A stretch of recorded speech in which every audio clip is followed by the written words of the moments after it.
Hi, I'm Darren Hunter. What I just want to do is go through the Property Owner's Handbook and Tenant Handbook. Now, I'm with Kevin at the moment, and Kevin's actually got both the Property Owner's Handbook and Tenant Handbook. He's got the text, the base text, and what he's done is he's amended it to his office practices.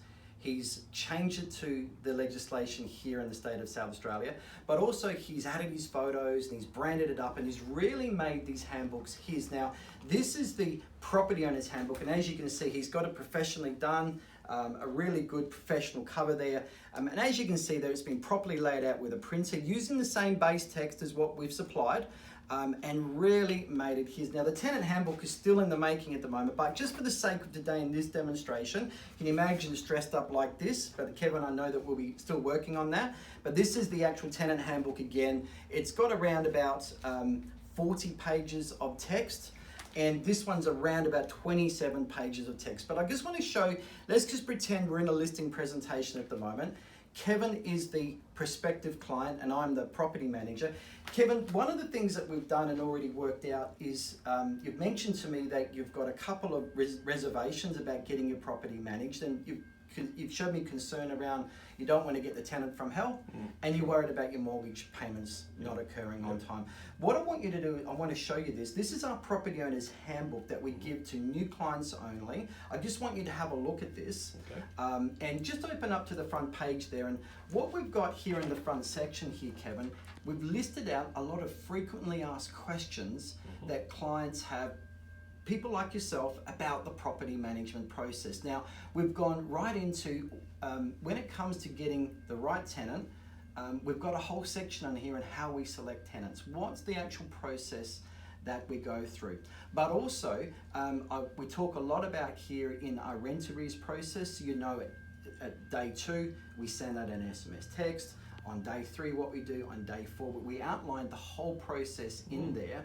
But also, we talk about the importance of landlord insurance as well. You have to get yourself well protected. So it's really covered very well in section 1 there. Now, section 2, it's really important that when the property is made available, I'm just trying to work out where this actual section 2 is, but here it is. This is a checklist, Kevin. One of the issues that we've had previously is we used to say to owners, can you please leave the property clean? And how dumb were we? Because we would never say that to a tenant moving out. We would give them a full checklist, everything they need to do. So what we've done, we don't want to make the same mistake.